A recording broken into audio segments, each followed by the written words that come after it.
Je suis honoré de votre présence à ce point de presse qui inaugure le lancement de la deuxième édition du Congrès politique de la jeunesse gabonaise. Cette fois, sous le thème « Loin du poison de la division, préservons la paix et soyons fiers ». Une phrase que beaucoup connaissent, qui en est l'initiateur. Mesdames, Messieurs, c'est aussi l'occasion ici, pour tous les congressistes, d'ovationner, parce qu'il faut le dire, il faut le faire, pour 25 ans au service de la paix en Centrafrique. Je parle donc ici de nos soldats qui sont rentrés dans les conditions que tout le monde connaît. Si on peut ovationner, ça m'arrangerait.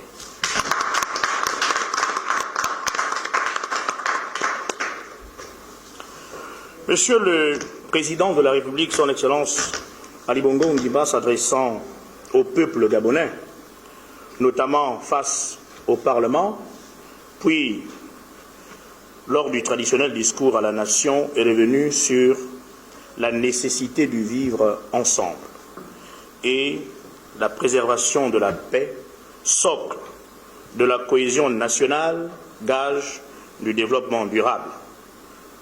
En effet, chers congressistes, est-il besoin de rappeler que la jeunesse est le fer de lance d'un pays et que très souvent sujet à de l'instrumentalisation? Est-il besoin, chers congressistes, de rappeler que les événements du stade d'Oyem, du mouvement des casseroles et tout récemment de Konja sont des indicateurs clairs du danger menaçant la paix? Surtout que sans secret, l'on sait que l'élection présidentielle au Gabon, c'est dans 24 mois. Ce n'est qu'un secret pour personne. C'est fort de cela que la jeunesse gabonaise réunie autour de cet idéal, qui n'est autre que la paix, voudrait apporter sa contribution pour la préservation de cet héritage de nos feux présidents. Je parle ici de M. Léomba Minko Mindang et Omar Bongo Ondimba.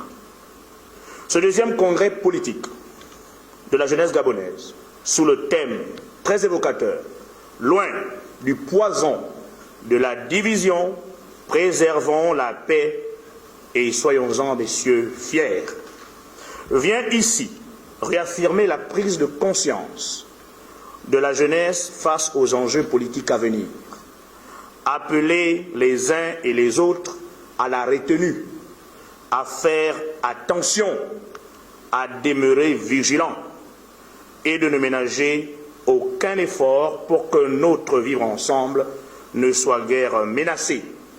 Mettre en garde les perfides de trompeurs qui prédisent l'hécatombe.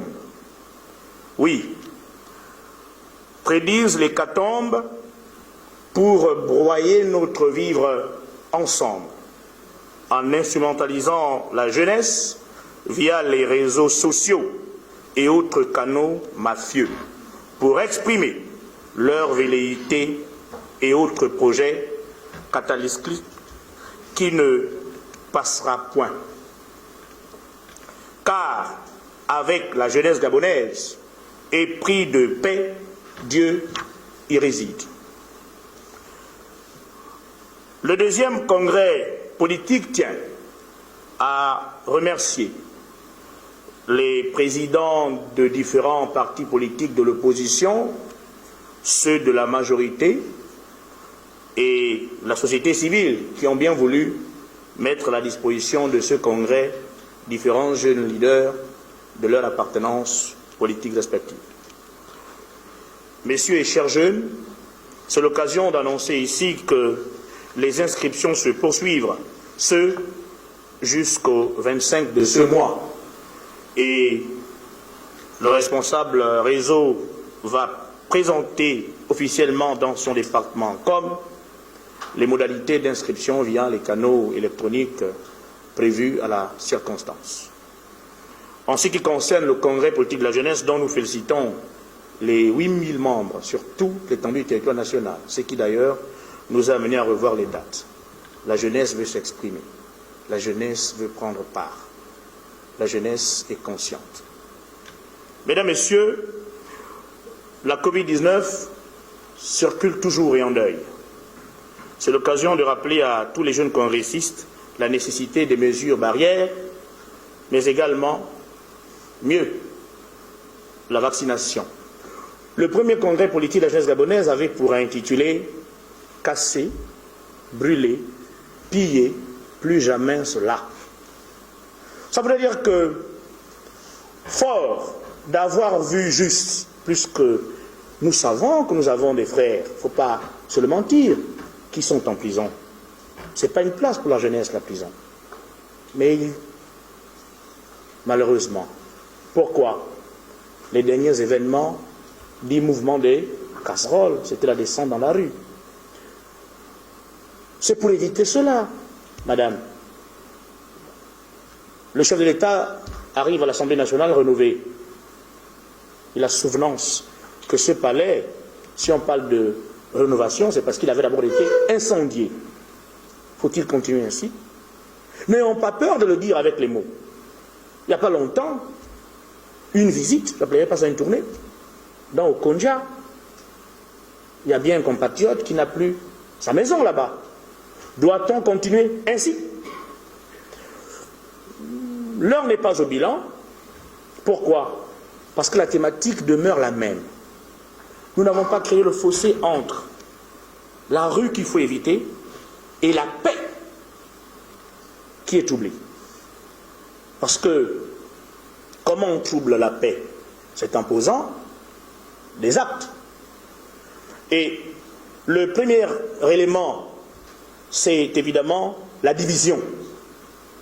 Et vous avez vu, vous regardez sur les réseaux sociaux, ces actes isolés de quelques-uns ont commencé par ramener au tribalisme, au repli identitaire, et que sais-je encore d'autre. Après, nous sommes dans un forum où tous ces jeunes sont inscrits. Et c'est houleux, la tension est forte, les jeunes sont surchauffés. Je sais que quand vous descendez dans les quartiers, si on prend un jus, on prend une bière, on compte les jours, parce que pour beaucoup, 2023, c'est l'hécatombe. Avec qui doit-on en découdre? Qui doit mourir pour laisser vivre qui? Il ne faut pas avoir peur de dire les choses avec les mots. Et 70% de la population gabonaise, c'est la jeunesse. Les investigations qui sont faites sur les incendies, les actes de vandalisme, qui les pose? C'est la jeunesse. Et nous nous disons que la jeunesse ne doit plus servir d'instrument de la rue. Parce qu'après, c'est la jeunesse que l'on catalogue de danger. C'est cette même jeunesse qui croupit en prison. Quand même certains leaders politiques ne rendent pas visite à cette dernière, ne serait-ce que pour le manger et le boire. Quand on sait que le Gabon regorge quand même plusieurs milliardaires, je ferme les parenthèses. Il faut conscientiser cette jeunesse. Et laissez-moi vous dire que beaucoup de jeunes ont pris à bras le corps la thématique. Après, nous pensons que la paix est plus qu'essentielle, elle est même primordiale. Elle est plus que nécessaire, elle est vitale. Messieurs, c'est quand on est en paix qu'on travaille. Messieurs, c'est quand on est en paix qu'on va à l'école. C'est quand on est en paix que l'on peut postuler.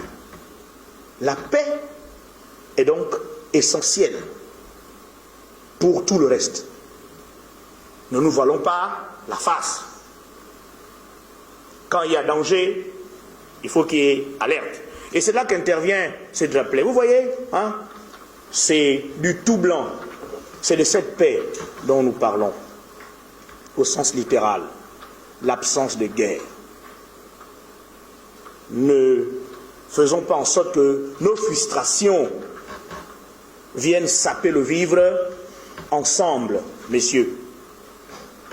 Et cette paix est chère. Elle doit y demeurer. et la jeunesse a pris conscience.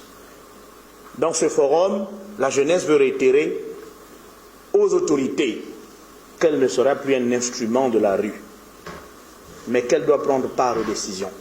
Il faut en tenir compte. C'est pourquoi on a cité les jeunes de l'opposition, on a cité les jeunes de la majorité, il y a aussi les jeunes des quartiers dits dangereux. Eux aussi sont invités. Et beaucoup, d'ailleurs, ce sont les plus virulents dans les groupes, hein, ça menace même, hein, de brûler, de casser, c'était très fort tout à l'heure. Ces jeunes-là aussi doivent comprendre que quand on a passé plus de 8 mois, je n'ai pas les chiffres, sans Assemblée nationale, ce n'était pas bien. On a dû louer un nouveau bâtiment. Il y a des écoles qui sont détruites. Quand on brûle une station, quand on va même plus loin, moi je connais des mamans qui allaient faire des courses d'entraînement parce que le petit magasin qui était dans le quartier, on a brûlé. Ça n'arrange pas les choses. Il faut trouver d'autres moyens d'expression et nous pensons que des tribunes comme celle-là devraient se pérenniser. Pour avoir également participé à des élections proches de ceux qui viennent souvent en sauveur tardif de la République. Parfois, ils ne savent même pas les manquements. Parce que quelqu'un arrive et il vous dit, tiens, je veux me rendre à Kingele, mais on passe par où? Mais c'est celui-là qui veut changer le Gabon.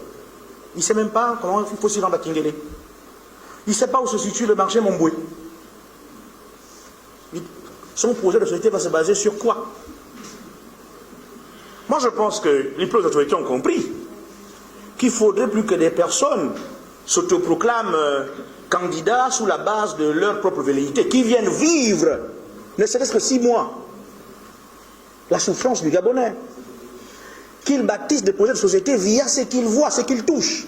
C'est ce qui a été dit. Venez vivre dans votre pays, touchez les réalités du pays et prenez des décisions en fonction de ce que vous vivez, pas de ce que vous entendez.